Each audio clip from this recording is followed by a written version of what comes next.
at the end of your practice, and you have how many minutes to get their attention in that 1 hour, right?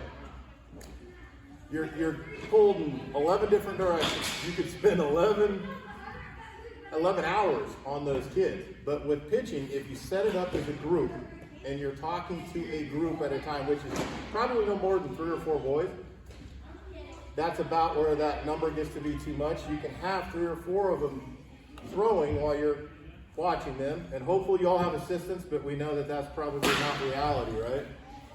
Hopefully a couple of the other dads will help out, but if not, make sure you're attending to those boys and using the verbiage that they're going to understand. Every kid will understand something different, but if you talk about toys at this age, they'll understand you, okay?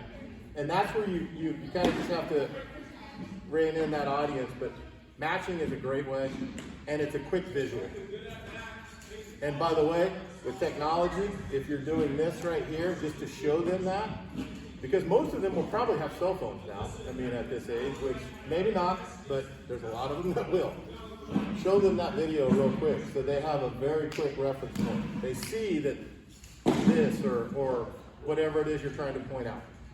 That is a huge tool. I used it significantly with some of the all-star kids later in their time, but that was a useful tool. Go ahead. Cool. So we've got them to be able to stride on line. And we've got good front side through release point. The last piece is how you tie it all in together. We call that tempo. We call it tempo on both hitting and pitching, right? It makes sense, right? If your timing is not good, you're not going to be able to strike a baseball well on time. If your timing is not good as a pitcher, as a thrower, you're not going to be able to throw the ball accurately.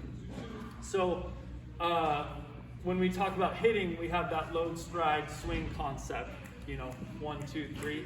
Same thing with pitching. We've got our lift, separate, and then pitch. Okay, so lift, separate, and pitch. So they can easily just count 1, 2, 3 in their brain to keep them on tempo. And we have kids, when we get to this, we have them count out loud. 1, 2, 3. And they can hear themselves count in rhythm. They may not know what rhythm is, but they can tell that they counted what sounds like rhythm. If it's 1, 2, 3, okay, they know that their arm was way late, right? They can pick that piece of whatever that count is, figure out what was not on time. Or if it's 1, 2, 3, okay, I went way too fast in my separate and throw, okay? This also is probably the number 1 in-game fix for a pitcher. For a pitcher that is struggling to throw strikes, is just lost, has no idea how to fix himself, this is probably your number 1 fix at this age. And just say, hey, count to yourself, 1, 2, 3, whatever it is you want to communicate to your kids on to get them to get in rhythm, right? Get in rhythm, count to 3, count in your head, whatever it is, whatever you want to tell them or teach them. This is probably it. This is probably your number 1 fix. This is probably your go-to, right? So it's 1, 2, 3, right? And just make sure it's on rhythm, on time. And you'll have to teach them what that looks like. Okay? Any questions about that?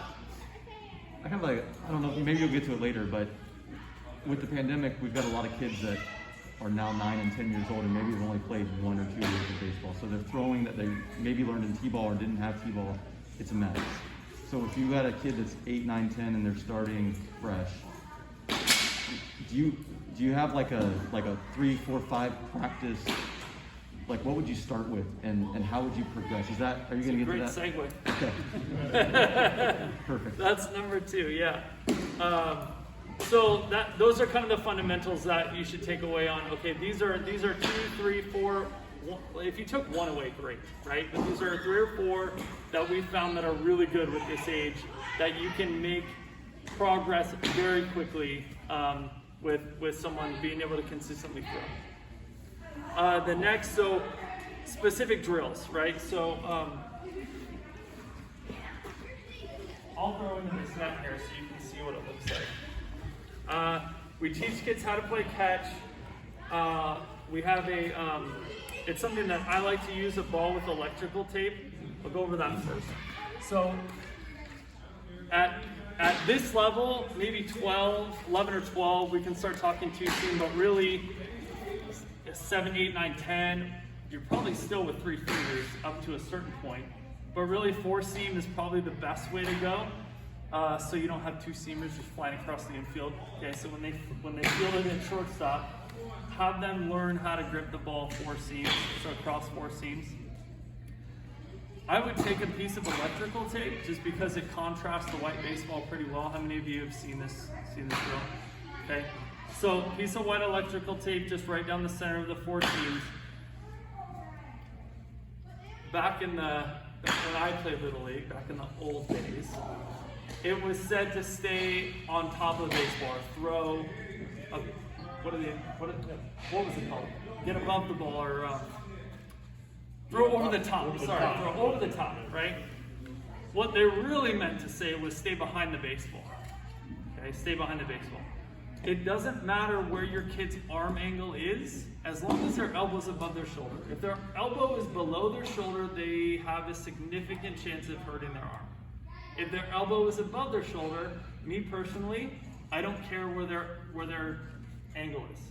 Right? I was a low 3/4 guy my whole career, and I never had shoulder injuries, ever, whatsoever, until I got older and fat.